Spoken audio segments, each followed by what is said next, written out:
¿Qué tal? El día de hoy contamos con la presencia del psicólogo Armando Palacios. Bienvenido, Armando, ¿cómo estás? Muy bien, Edward. Muchísimas gracias por la invitación al canal. Un gusto poder estar aquí compartiendo este espacio de conocimiento. ¿Cómo fue, por ejemplo, el proceso para que tú tomaras la decisión de estudiar la carrera de psicología? Bien, para estudiar psicología en un inicio, y por más que suene un poco pintoresco, me voy a atrever a decirlo, en el colegio me gustaba escuchar mucho a las personas, ¿no? A mis amigos, y darles algunos consejos, ¿no? Y en ese sentido empecé, digamos, con este mundo de la escucha, pero no por nada a cambio, simplemente porque me gustaba estar, digamos, escuchando lo que los demás tenían que decir.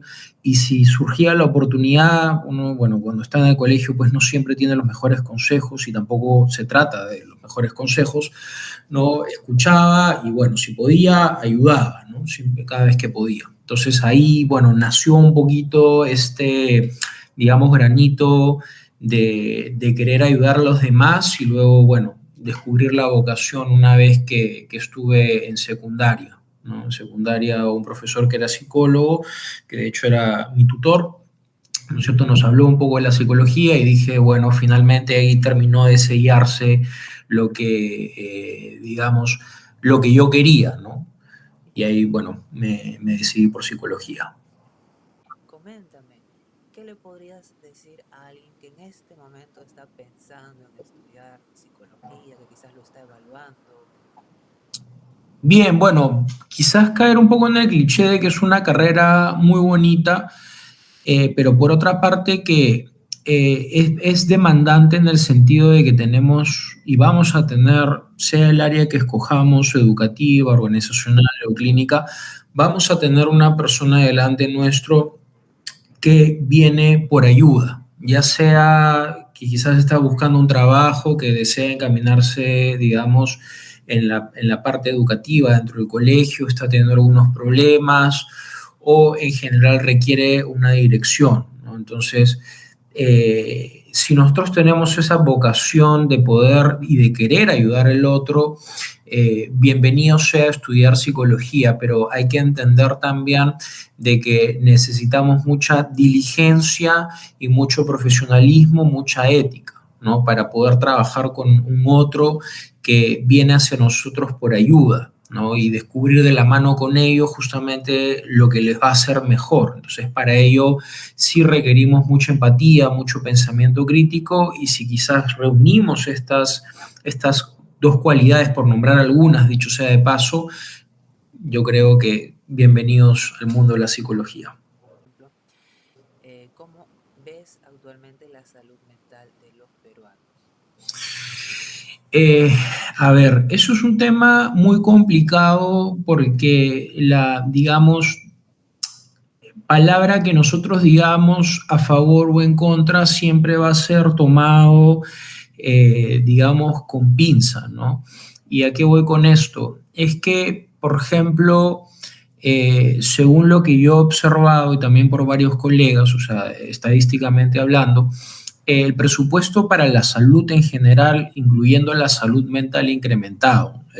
Digamos, los programas también en nuestro país también han incrementado para la atención de diversas problemáticas. Nos decía que han quedado ciertos remanentes de lo que son los programas, ¿no? De la época del COVID, y por ahí que hemos mantenido y hemos albergado digamos, la conciencia como Estado y quizás como individuos de poder continuar con dichos programas y prestarle mayor atención a lo que es la salud mental, no, no solamente la salud física por los índices elevados, digamos, de ansiedad, quizás depresión y duelo patológico que nos ha dejado, digamos, esta pandemia, ¿no? Y de ahí se han mantenido.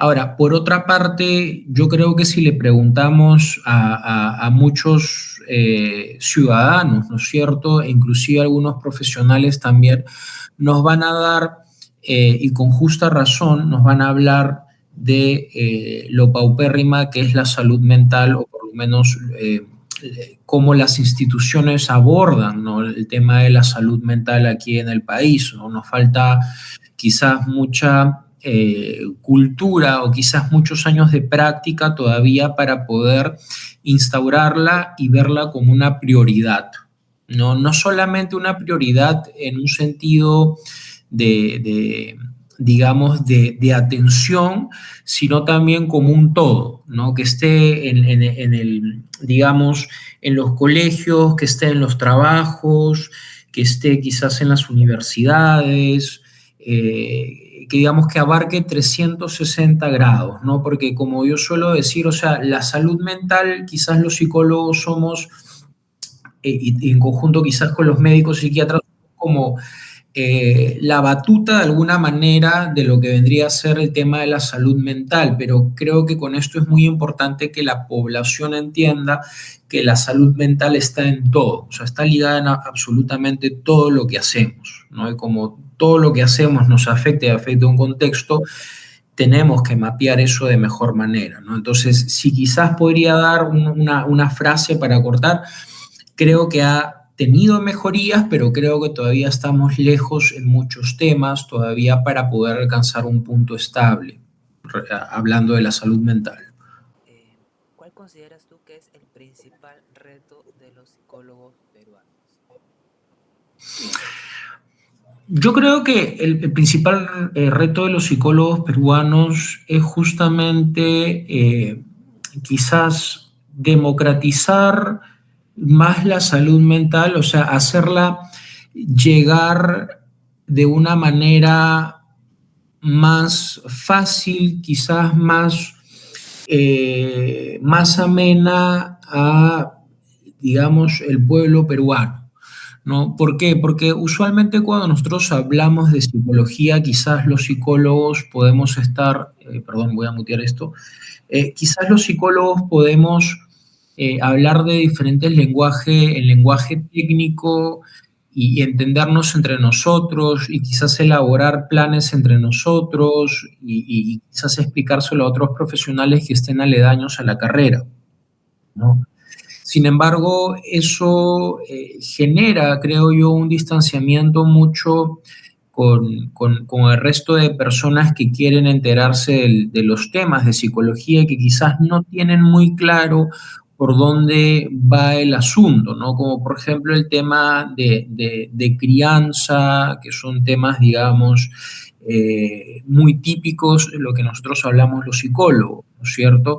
Cómo cuidar, cómo corregir a los niños, por ejemplo, en los mismos colegios, ¿no? O sea, el hecho de las tareas, ¿ok? Las tareas son importantes, no son importantes. ¿Hasta qué punto es importante que el niño, por ejemplo, refuerce lo aprendido dentro de casa y qué tanto también termina siendo un interferente y una cuestión quizás que genera ansiedad o no un espacio sano de esparcimiento para los niños, ¿no? Entonces, esas son cosas que los psicólogos tenemos que hacer en tratar de llegar más allá del consultorio, más allá de, digamos, de una pequeña comunidad y empezar a tener una participación más activa en la parte política y cómo van cambiando quizás los paradigmas ya establecidos, ¿no? Con respecto a muchas aristas.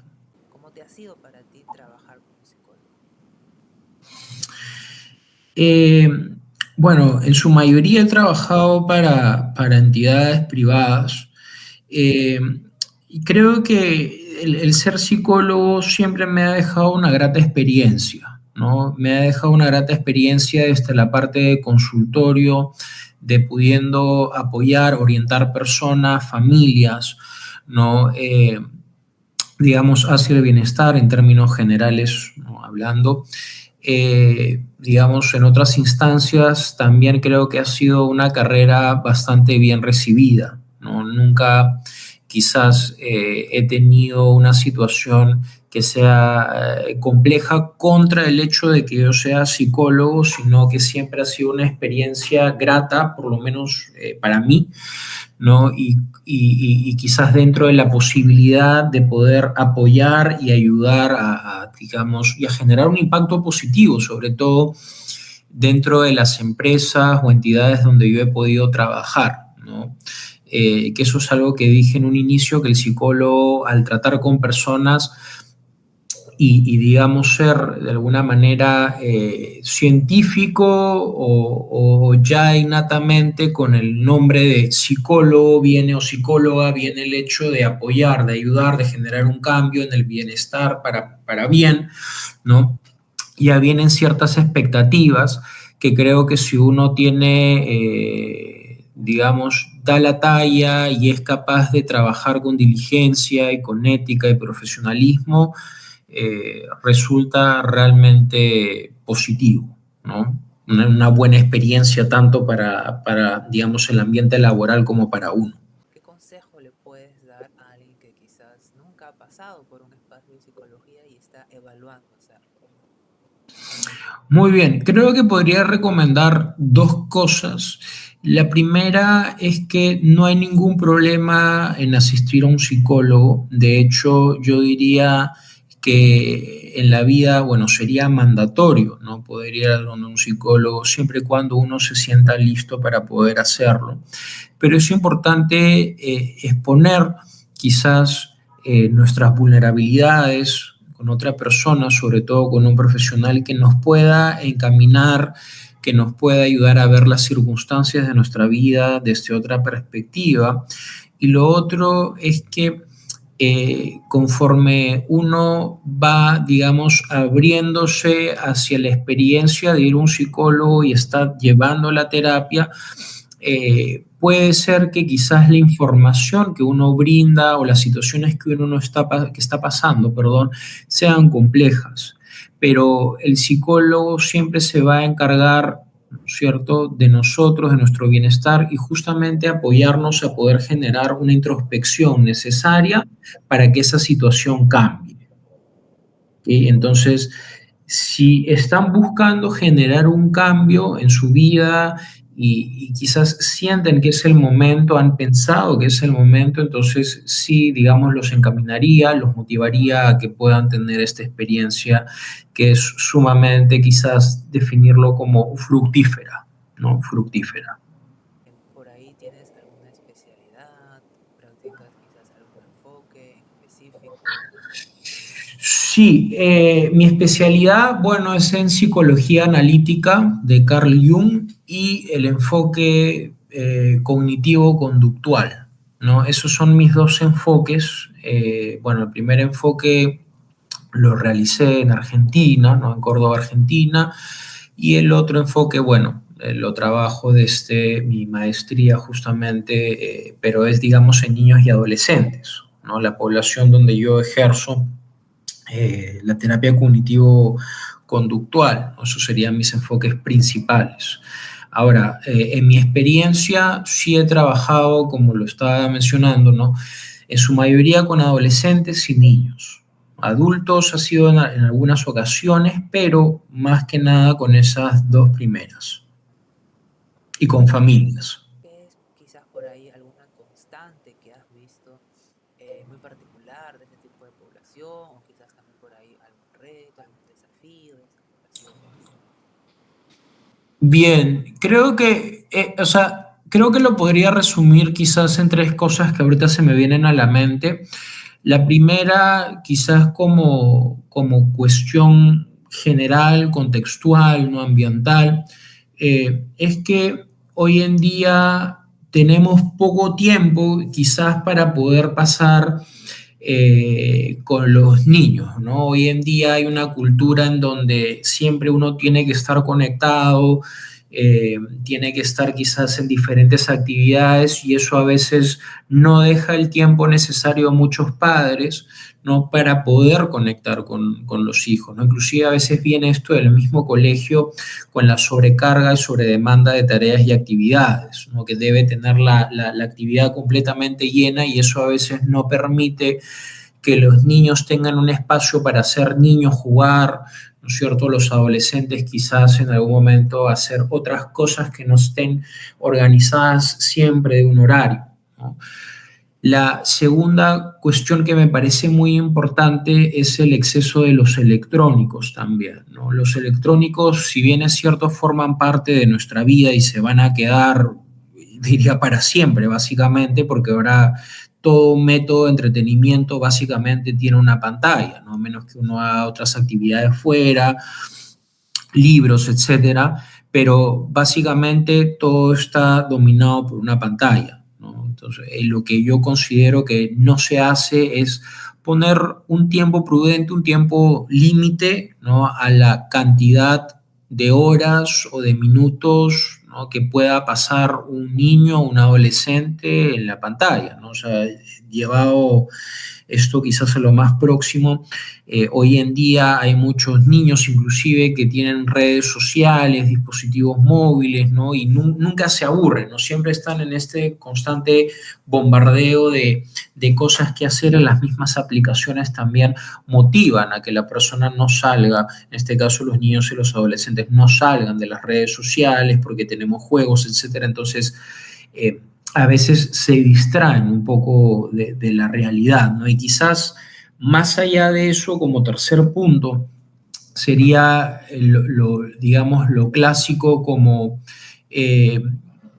ansiedad, ¿no? La ansiedad muchas veces por querer pertenecer a un grupo en el caso de los adolescentes, la presión de los papás, en el caso de los niños quizás también podría ser un poco el miedo que tienen al colegio, las expectativas de los papás, ¿no es cierto? Quizás a la ausencia de uno de los padres o que no se pase suficiente tiempo, digamos, en esa línea. Es lo que yo mencionaría, creo, con mayor énfasis. Creo, además, es muy importante también, o sea, entender y comprender de que los niños, ¿no? Los niños y los adolescentes requieren, digamos, más allá de simplemente una presencia momentánea, ¿no? Requieren un acompañamiento continuo y a veces nos olvidamos de ello porque a veces escucho que los ven grandes a los niños o los adolescentes pues no están en su mundo, pero muchos de ellos reclaman, ¿no? Y con justicia reclaman la presencia de sus papás y su guía, ¿no? Y una guía que sea no solamente de cantidad, sino que también sea de calidad, ¿no? Nuestra sociedad hoy en día se caracteriza por ser un poco efímera en ese sentido. Eh, ¿Cómo consideras tú que el hecho de ser psicólogo te ha podido aportar algo también a ti mismo como persona? Bien, yo creo que el hecho de ser psicólogo, eh, en dos sentidos. Primero, en ver las cosas quizás de una manera más profunda, a pensar, a sentir también las cosas de una manera más profunda, analizarlas. Y lo otro, creo que es siempre considerar que nuestras acciones, nuestras palabras, ¿no es cierto?, tienen un impacto en nuestro alrededor, ¿ok? Tanto lo que hacemos como lo que dejamos de hacer. Entonces, digamos, me ha permitido generar esa introspección y quizás en cierto gramaje, ¿no?, por así decirlo, tratar de generar un cambio en ese sentido, ¿no? Digamos, poder comprender que el cambio no necesariamente tiene que ser una cuestión de golpe o perfecta, ¿no? Sino que el cambio muchas veces emula lo paulatino de lo cotidiano. ¿Nos podrías compartir por ahí alguna frase que también nos invite a la reflexión? Mm.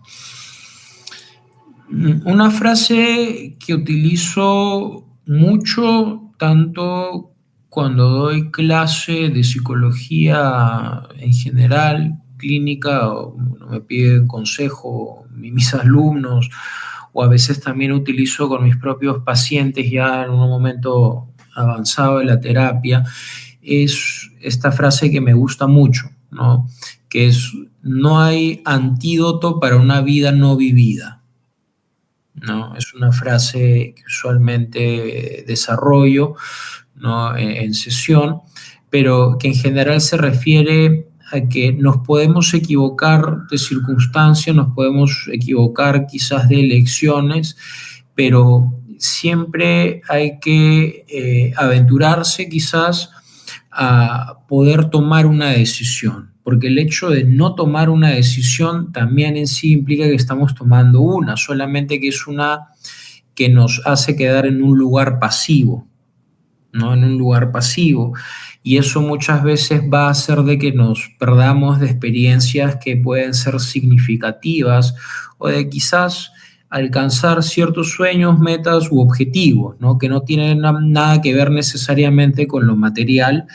Puede ir en ese orden también, pero quizás con cosas que son más intrínsecas, eh, más sentimentales inclusive. Muy bien, Armando. Entonces ha sido pues una entrevista muy enriquecedora, todo lo que nos has podido compartir el día de hoy y estoy seguro de que va a ser de mucha utilidad para todos los que puedan ver esta entrevista. Entonces, agradecerte mucho por tu presencia el día de hoy. No te preocupes, Edward, ha sido un gusto poder estar en tu canal y te deseo mucha suerte también a las personas que nos estén viendo o escuchando.